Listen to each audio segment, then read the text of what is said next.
teología, o dicho en palabras más así sencillas, la teología del Espíritu Santo, la pneumatología, pneuma de viento y el logos, pues estudio, viento, espíritu, estudio del espíritu.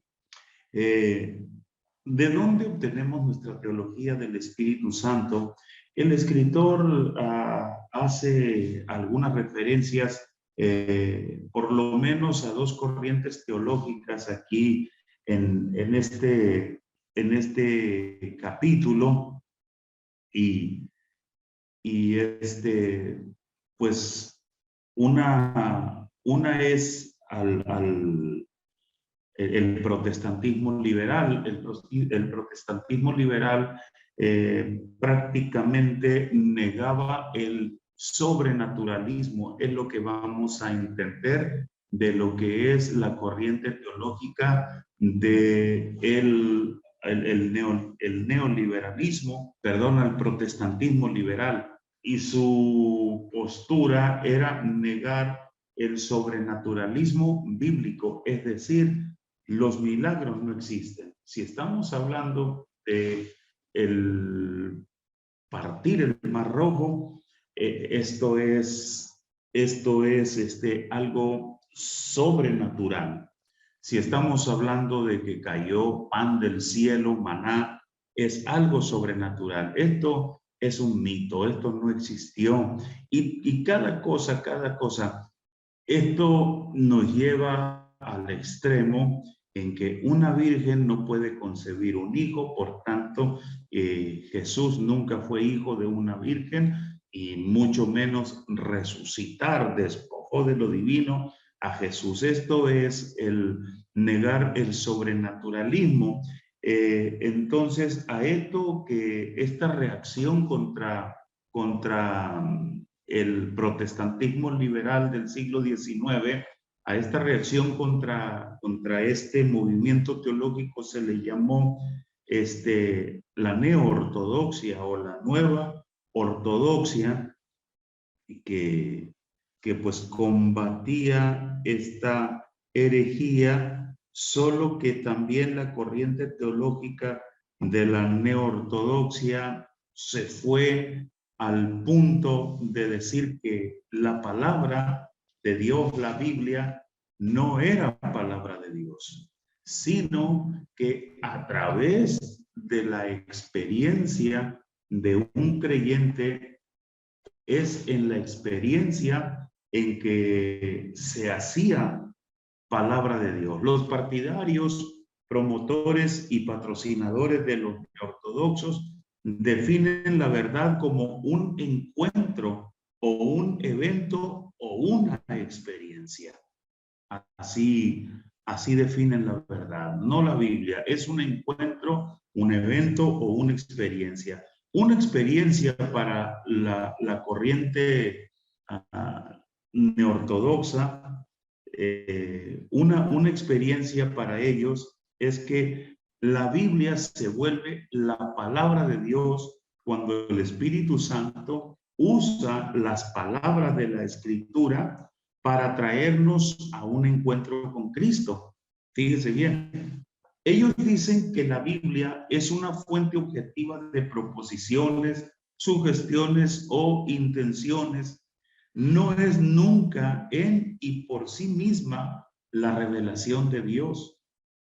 Esa es la posición neortodoxa, y hay veces que la definen tan bien dorado el asunto, que cristianos comunes se la toman. Entonces, vuelvo a repetirles lo siguiente: el neortodoxo o la corriente teológica neortodoxa dice que la Biblia es una fuente objetiva de proposiciones, sugestiones, o intenciones. No es nunca en y por sí misma la revelación de Dios, porque Dios solo se revela a través de la experiencia a sí mismo. Solo se revela a través de la experiencia. en los eventos de la historia redentora y en sus interacciones con nosotros hoy. Esa es experiencia. Vamos a decirlo un poquito más lento porque esto debe de quedar comprendido. Neortodoxo, el corazón de la neortodoxia, dice que la Biblia es una fuente objetiva de proposiciones. No es nunca él y por sí misma la revelación de Dios, porque Dios solo se revela a sí mismo en los eventos de la historia redentora y en sus interacciones con nosotros hoy. A eso se le conoce como una experiencia. Entonces, la Biblia se hace palabra de Dios en una experiencia. Los neortodoxos sostuvieron que la pasión por Cristo viene de un ferviente encuentro con el Cristo vivo y no de la aceptación de la verdad propositiva, es decir, de la verdad propositiva es de la escritura al leerla.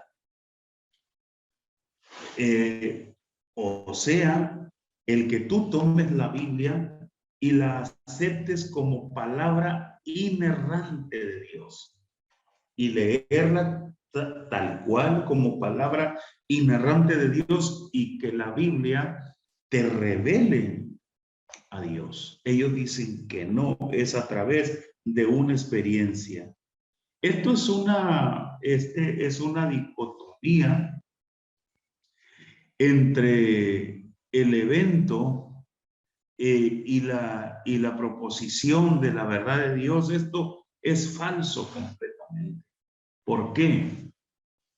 Bien, porque bien sabemos que en la revelación natural de Dios, Dios se revela al hombre a través de la creación, a través de eventos naturales como, ¿cómo podríamos decirlo? Como una tormenta, un terremoto, un volcán en erupción, a través de la creación, cuando veo los cielos, obra de tus manos, la luna y las estrellas, Dios se está revelando ahí a través de la creación. Dios se revela a través de la creación del hombre. El hombre, ¿de dónde obtuvo su moralidad?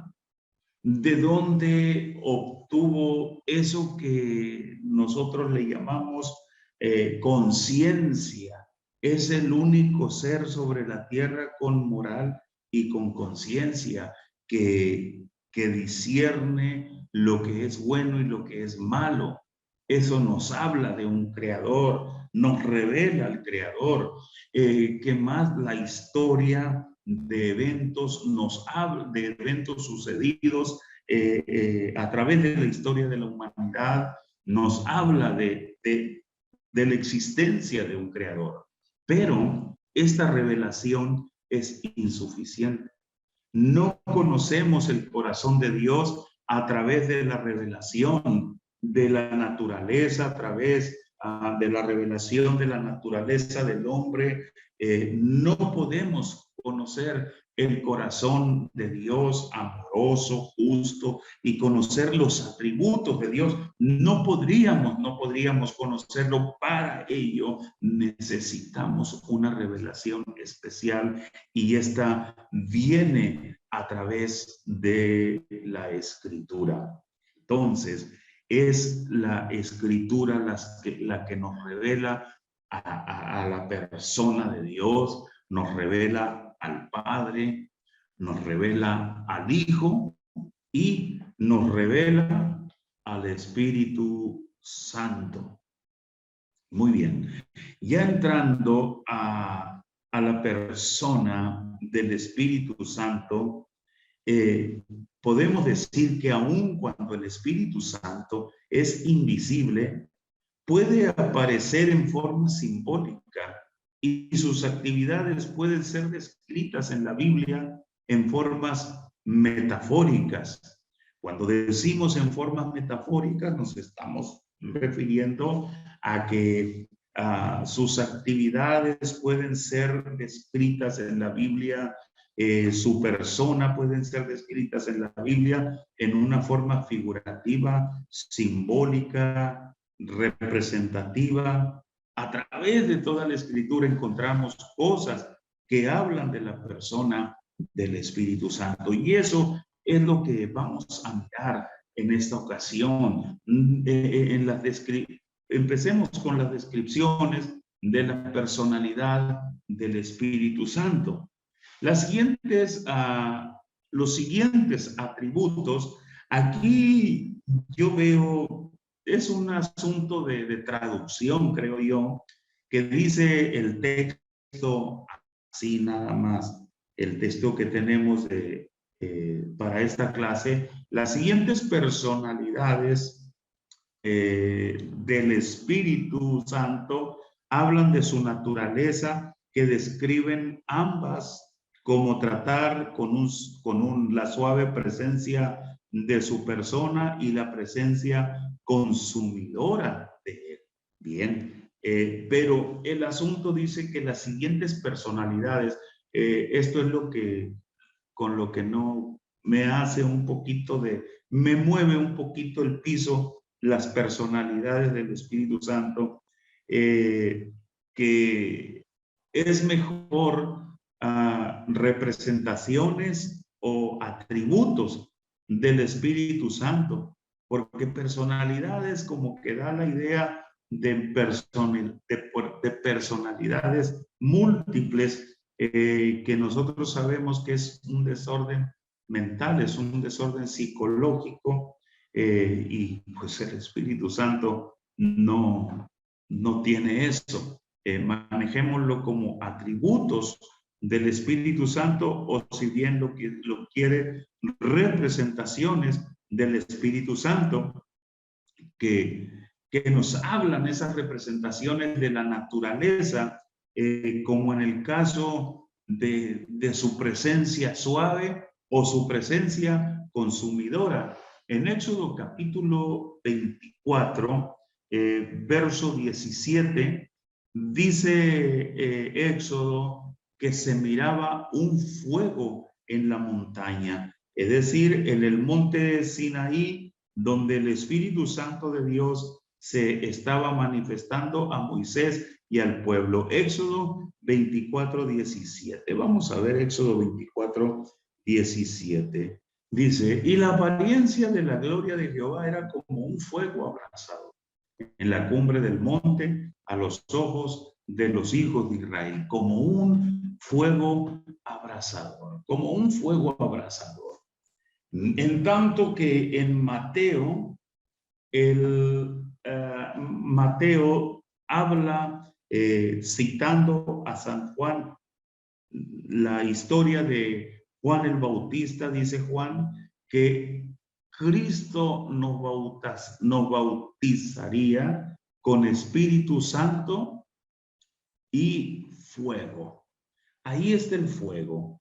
Pero luego dejamos este asunto y nos vamos a la cuestión de la paloma.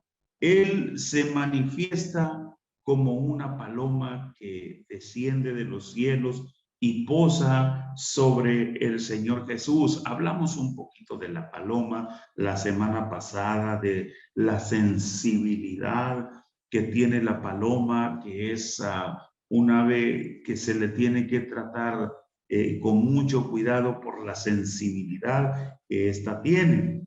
También, aparte de esa representación de la paloma, vemos el viento o aliento en la Escritura. En Hechos capítulo 2 dice que fue un estruendo como de un viento recio. Este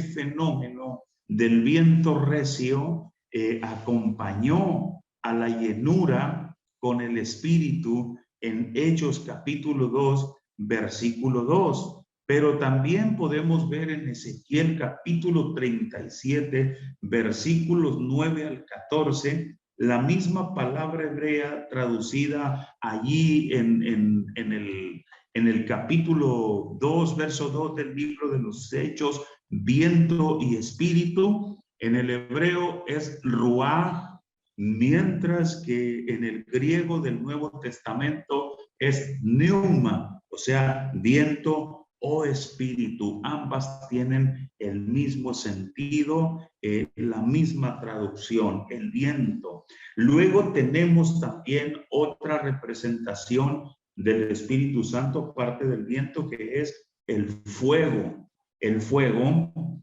en Hechos capítulo 2, verso 3 al 4, podemos encontrar el fuego. Dice que eran, y se les aparecieron lenguas repartidas como de fuego. Al poner la palabra como, esto nos lleva a entender que la intención del escritor de Lucas, al decir como fuego, está hablando de un símil que Lucas entiende. Lucas tuvo la comprensión y el Espíritu Santo lo inspira y lo lleva a que quede para nosotros esto. Al poner como fuego, está diciendo que era una apariencia de fuego. Lo tenemos en Números 9:15. El día que el tabernáculo fue erigido, la nube cubrió el tabernáculo sobre la tienda del testimonio, y a la tarde había sobre el tabernáculo como una apariencia de fuego hasta la mañana. Hay partes donde dice que era una columna de fuego, pero aquí el escritor nos está llevando a entender una apariencia de fuego. Espero estarme dando a entender, porque esto es muy interesante. En lo que Lucas dice como fuego, lenguas repartidas como de fuego. O sea que era el como, es un símil, no era un fuego, sino que lo más cercano, lo más próximo a esa iluminación, a esa calor que se generaba, dice, como fuego. Y es, vuelvo a repetirlo, acá en Números 9:15, donde se nos dice una apariencia como de fuego. No era un fuego literal, era algo diferente, era algo distinto, algo que venía del cielo, pero bien, es algo que nos está llamando acerca de la persona del Espíritu Santo, que es fuego, es como un fuego que te abraza, como un fuego que se te consume, un fuego que se te mete, pero no te quema, solo te impulsa, te mueve, te da poder, te levanta de estados de desánimo como a Jeremías y te lleva a que continúes haciendo la labor que se te encomendó. Estamos conociendo a la persona del Espíritu Santo a través de estas apariencias o manifestaciones del Espíritu. Otra es agua. En San Juan capítulo 7, verso 37 al 39. En el último y gran día de la fiesta, Jesús se puso en pie y alzó la voz diciendo: si alguno tiene sed, venga a mí, beba. El que cree en mí, como dice la Escritura, de su interior correrán ríos de agua viva. Esto dijo del Espíritu que habían de recibir los que creyesen en él, pues aún no había venido el Espíritu Santo, porque Jesús no había sido aún glorificado. Esto dijo, verso 39, del Espíritu que habían de recibir. Estamos hablando de el simbolismo, lo que conlleva el agua. En esta cuestión de el agua vemos al profeta Isaías 44:3, que nos dice: porque yo derramaré aguas sobre el sequedad y ríos sobre la tierra árida. Mi espíritu derramaré sobre tu generación y mi bendición sobre tus renuevos. Nuevamente, aquí el Espíritu comparado con agua. Cómo el agua viene y trae vida. El Espíritu Santo viene y trae vida. San Pablo dice en el capítulo 8 de los Romanos, el ocuparse de la carne es muerte, mas ocuparse del Espíritu es gozo, es vida. Y conocemos más al Espíritu Santo a través de este simbolismo del agua. Donde ves tú el agua, siempre hay vida, hay movimiento, hay aves, hay árboles verdes, hay frutos, hay flores, hay vida, vida con el Espíritu Santo. Otra forma es un sello. Efesios capítulo 1, verso 13 dice que nosotros somos sellados con el Espíritu Santo. Leamos Efesios capítulo 1, versículo 13. Dice, en él asimismo tuvimos herencia, habiendo sido predestinados conforme al propósito del que hace todas las cosas según el designio de su voluntad.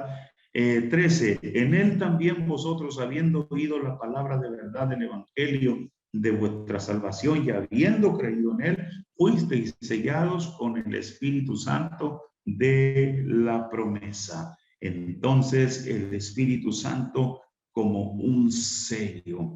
¿Qué es el sello, el Espíritu del Espíritu Santo de la promesa? Bueno, pues un sello. Yo trabajé algo de tiempo en fábricas y me recuerdo que un producto terminado, un producto ya bien minuciosamente revisado por los inspectores, llevaba un sello. Aquel sello garantizaba de que aquel producto estaba terminado, que aquel producto, la procedencia y la calidad de aquel producto. El sello del Espíritu Santo nos da garantía ante Dios que somos propiedad de Jesús, que hay también un proceso en nosotros. El sello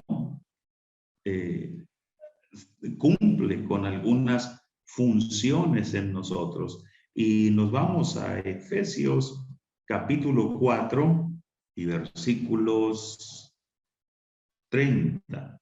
Y no contristéis al Espíritu Santo de Dios, con el cual fuiste sellados para el día de la redención. Muy bien, esto es formas,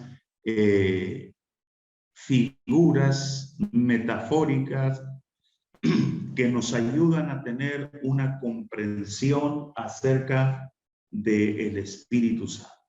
El Espíritu Santo nos es presentado en la Biblia como un depósito, segunda de Corintios capítulo 1, verso 21 al 22, Efesios 1, 14. Nos es representado como un guía o pastor en Isaías 63, 14. El Espíritu Santo nos es representado como una voz en Hebreos 3, 7 al 11.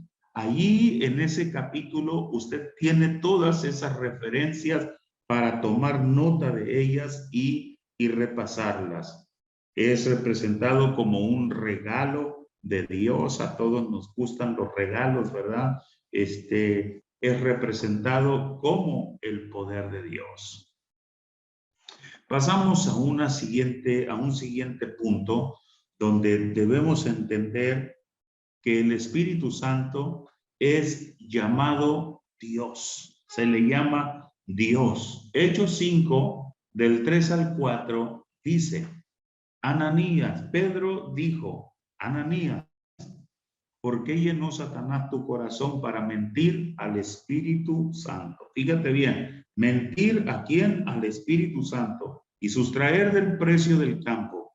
Y reteniéndolo acaso no seguía siendo tuyo y una vez vendido no estaba bajo tu autoridad. ¿Por qué propusiste en tu corazón hacer esto? No has mentido a los hombres, sino a Dios. Has mentido al Espíritu Santo. Pedro termina diciendo lo mismo, pero ahora en vez de decir Dios, dice Espíritu Santo. No has mentido a los hombres, sino a Dios. Muy bien. El Espíritu Santo es generoso. En la versión 2015 de la Reina Valera, el Salmo 51:12 dice: devuélveme el gozo de tu salvación y un espíritu generoso me sustente. El Espíritu Santo es bueno. Dice: enséñame a hacer tu voluntad, porque tú eres mi Dios. Tu buen espíritu me guíe a tierra de rectitud. El Espíritu Santo nunca te va a guiar a ningún destino indebido. Te va a guiar siempre a tierra de rectitud. Te va a guiar a lo correcto, te va a guiar a lo propio, a lo recto. Títulos que revelan la naturaleza esencial del Espíritu Santo. Espíritu de verdad. El Espíritu es verdad. San Juan 16:13, Juan 14:17, Juan 15:26, Primera de Juan 4:6 y San Juan 14 del 15 al 18. Dice San Juan 14 del 15 al 18, si me aman, guardarán mis mandamientos. Y yo rogaré al Padre y les dará otro consolador para que esté con ustedes siempre. Este es el Espíritu de verdad, a quien el mundo no puede recibir, ni le ve ni le conoce. Ustedes le conocen porque permanece con ustedes y está en ustedes. No los dejaré huérfanos, pero tendré a ustedes. Aquí San Juan le está llamando Espíritu de verdad. Primera de Juan 4:6 dice: pero cuando venga el Consolador, el Espíritu de verdad que yo enviaré de parte del Padre, el cual procede del Padre y dará testimonio de mí. Además, ustedes también testificarán porque han estado conmigo desde el principio. Muy bien. Espíritu de verdad. Primera de Juan 4:6. En esto conocemos el espíritu de verdad y el espíritu de error. Muy bien. Así es que Él es espíritu de verdad. Tenemos espíritu de santidad, Romanos 1:4. Espíritu de vida, Romanos 8:2. Espíritu de gloria, Primera de Pedro 4:14. Y espíritu eterno, Hebreos 9:14. Esto nos ayuda a tener una comprensión acerca de los títulos del Espíritu Santo que nos revelan su naturaleza: verdad, santidad, espíritu de santidad. El Espíritu Santo es vida, espíritu de vida. Él es vida, espíritu de gloria y espíritu eterno. Ahora vemos títulos mostrando la naturaleza de la actividad del Espíritu Santo. Todas estas son funciones en las cuales el Espíritu Santo obra de acuerdo a su personalidad. Es similar en un sentido a nuestra propia vida. Somos lo que somos por las cosas que hacemos. Reflejamos una naturaleza que puede ser piadosa cuando el Espíritu Santo ha hecho su obra en nosotros y que reflejamos la naturaleza del Espíritu Santo por su influencia en nosotros y por lo tanto refleja lo que verdaderamente somos. Al tener ahora una comprensión total de lo que el Espíritu Santo, de que el Espíritu Santo es Dios, entonces Él tiene las manifestaciones o los atributos de Dios y los atributos de Jesús. Nos damos cuenta que los mismos atributos que Dios Padre tiene son los mismos atributos que Dios Espíritu Santo tiene. Los mismos atributos que Dios Hijo tiene son los mismos atributos que Dios Espíritu Santo tiene. Por ejemplo, aquí vemos ahora, seguimos con los atributos del Espíritu Santo como consolador. Juan 14, 26, Juan 15, 26. Espíritu de sabiduría y de entendimiento.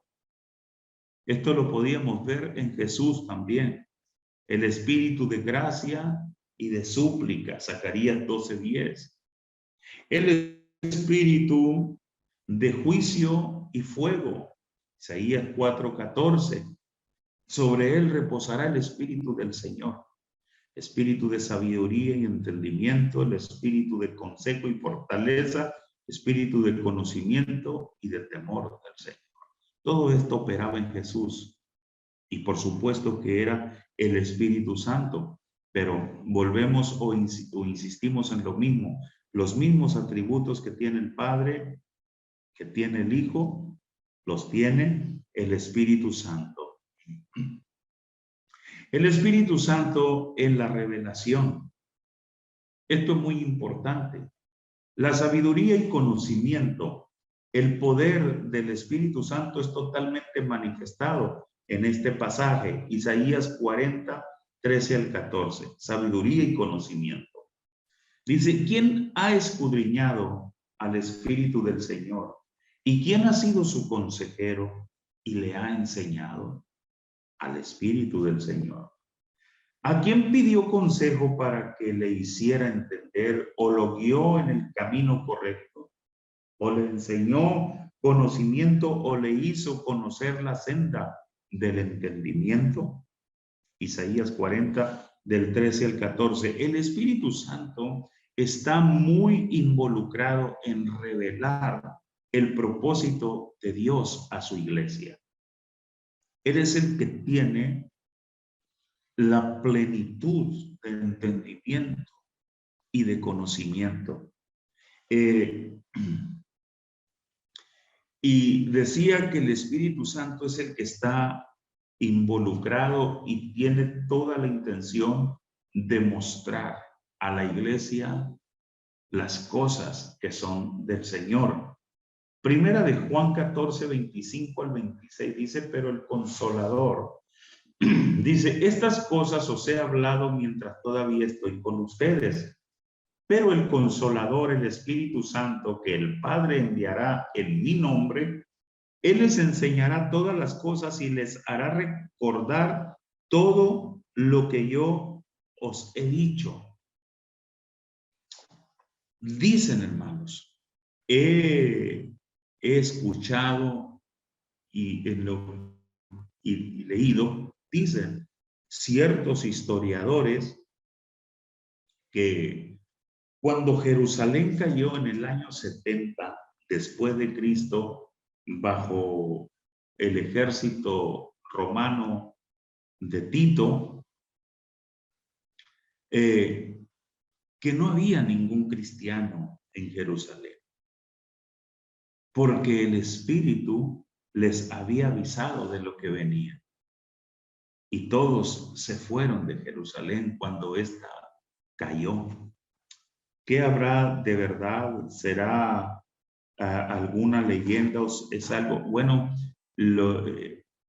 cuando vemos la historia, vemos no vemos nada en las escrituras acerca de la caída de Jerusalén en el año 70. Se entiende que para cuando llegue el año 70 ya las epístolas de los apóstoles habían sido escritas, solo faltaba el libro de Apocalipsis.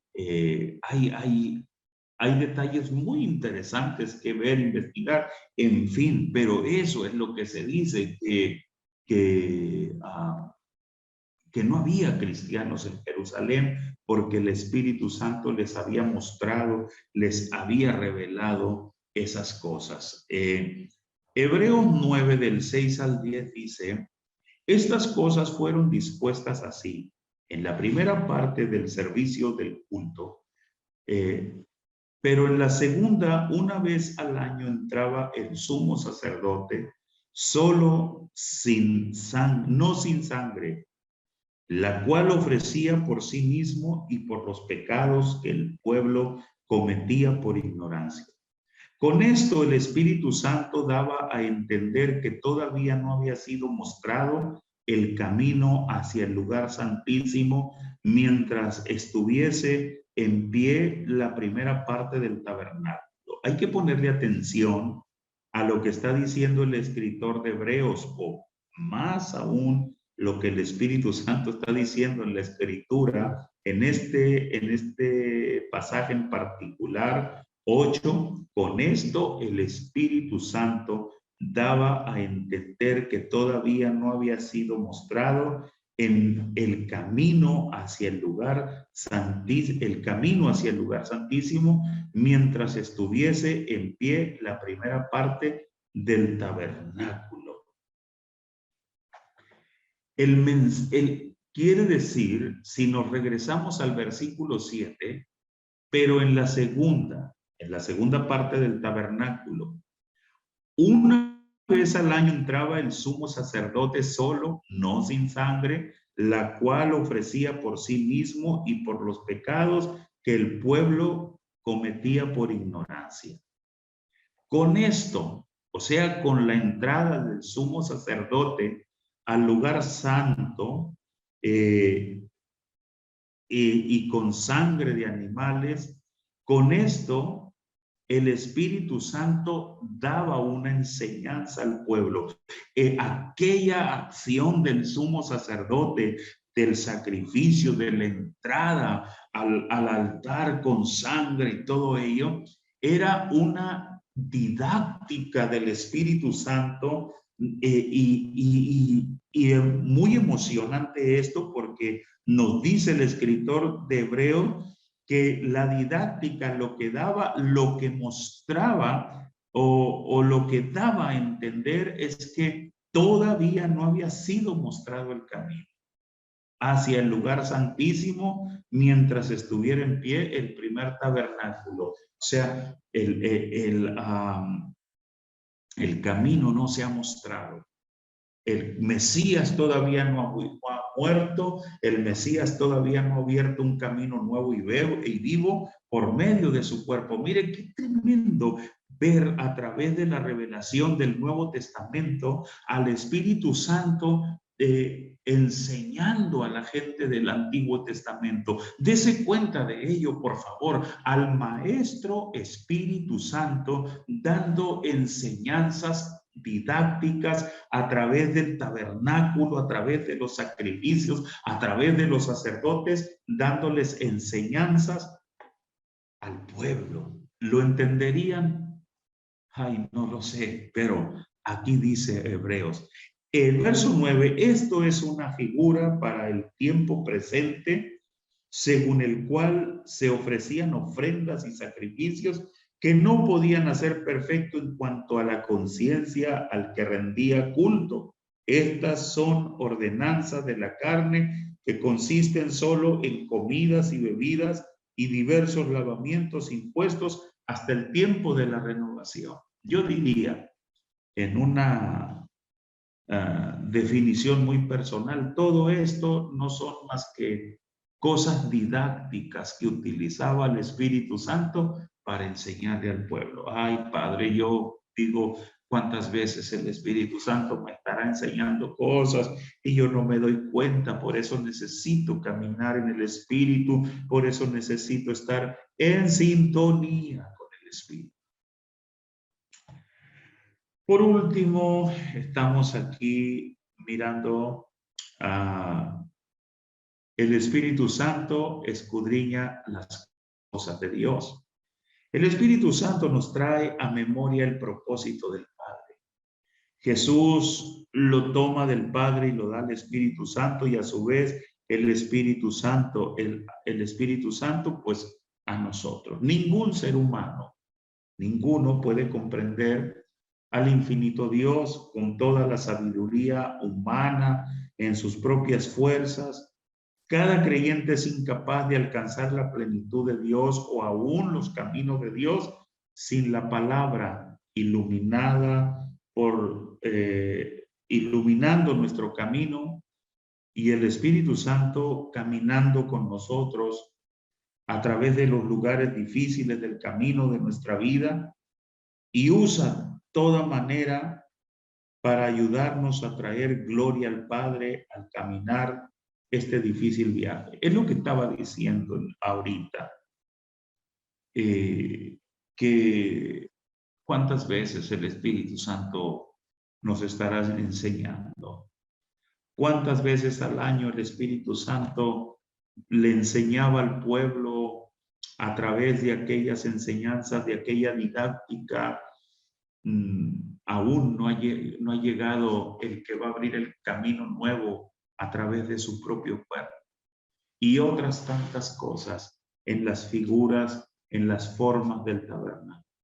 Lo entendería la gente, lo entendemos nosotros al Espíritu Santo ahora que nos habla y como dice el escritor de este libro, en nuestro diario andar, en nuestro diario caminar, estamos en sintonía, estamos alertas a ver qué es lo que el bendito Espíritu Santo nos va a enseñar.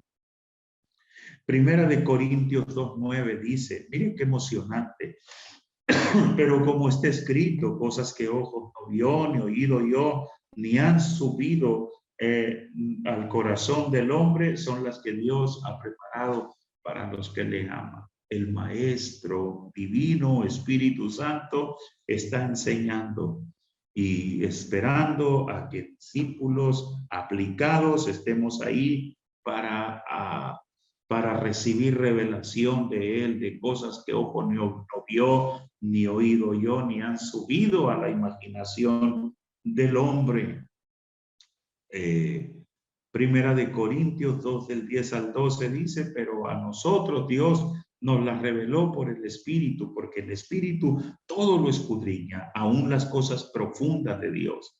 Porque ¿quién de los hombres conoce las cosas profundas del hombre, sino el Espíritu del hombre que está en él? Así también nadie ha conocido las cosas profundas de Dios, sino el Espíritu de Dios. Y nosotros no hemos recibido el espíritu de este mundo, sino el Espíritu que procede de Dios para que conozcamos las cosas que Dios nos ha dado gratuitamente. ¿Qué cosa? ¡Qué maravilla! ¡Qué maravilla, hermano! Relacionémonos con el Espíritu Santo. Dejémonos guiar, busquémosle, tengamos comunión con el Espíritu Santo. Dios nos revela todas esas cosas a través del Espíritu, porque Él escudriña todas las cosas, aún las cosas profundas de Dios, y solo Él, el Espíritu Santo, nos las puede mostrar, nos las puede revelar. Yo te desafío. Esta tarde, esto es más que una simple clase de aprender de corrientes teológicas, más que ello, llevarte a conocer a la persona del Espíritu Santo, y si ya la conoces, conocerla más profundamente. Nunca vamos a terminar de conocer al bello, al hermoso Espíritu Santo. Yo te invito a que lo hagas. Adelante. Dame un minutito, estoy terminando. Ahí te voy. De tarea, por favor, les voy a pedir que recorran este capítulo viendo los títulos que revelan la naturaleza del Espíritu Santo, que muestran las actividades del Espíritu Santo, todo esto y las citas que dan, y denme una